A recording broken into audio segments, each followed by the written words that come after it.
let's have a look at what happens when refugees come into the country.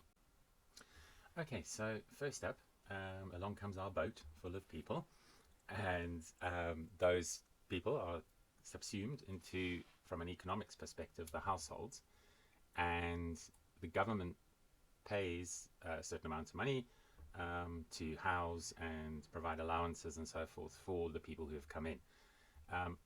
So taken in isolation, that can be perceived as a drain. However, 100% of that money that goes to those people that are coming in gets spent on goods and services, as the people, they're paying rent, or the rent is being paid to businesses on their behalf.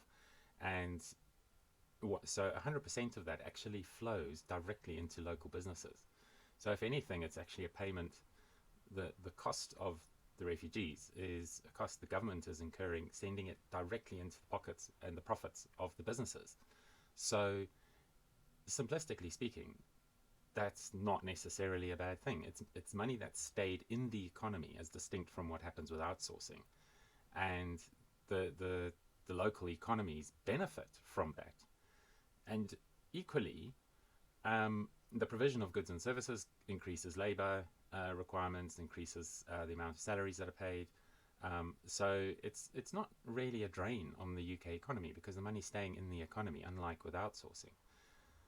More importantly is this question around whether people who are applying for refugee status, now under the current law, they're not allowed to work. If they were allowed to work, that would remove the burden on the state to pay to support these people. They would provide their labor to businesses, and those businesses would pay their money, and that money would be taxed, and you have a net sum gain into the treasury, into the government. So the question then really hinges on what jobs are these people doing. And the reality is, just because they're a refugee doesn't mean they're unskilled. It doesn't mean they can't fulfill a job in one of our core public services, in any service in this country. They could be doctors, they could be nurses. So they're not necessarily unskilled, incapable people. Refugees are forced into fleeing their countries for a variety of different reasons, and it's so redundant to assume that they are unskilled and unworthy and incapable of contributing to society. Firstly, there is no drain on the economy. The money stays in the economy. If anything, it's money flowing from the government to businesses. And more than that, it's, I think, a societal imperative that these people are allowed to work. And maybe they will just work as in the gig economy, but maybe they won't. Maybe they actually do have significant skills that can contribute a net benefit to our society. So again, orders of magnitude smaller than the problem created by offshoring. And quite frankly, it's a non-issue, and it's only being made an issue by certain people in our government and in our media. And I'm with Zach Polanski and the Green Party on this. Immigrants are a benefit. Refugees can be a benefit.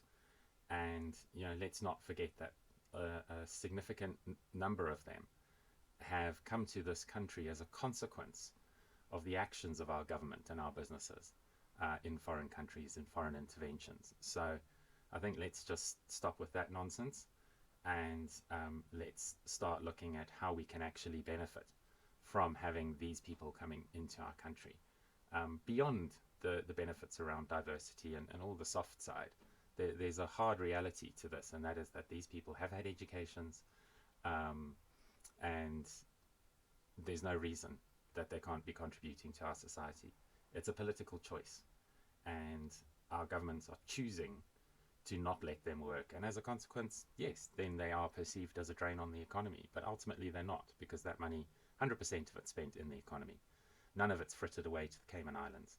We need to look at how we actually structure our public services, our economy, to actually benefit from this fantastic influx of skilled, unskilled people into our country, because we can benefit from that.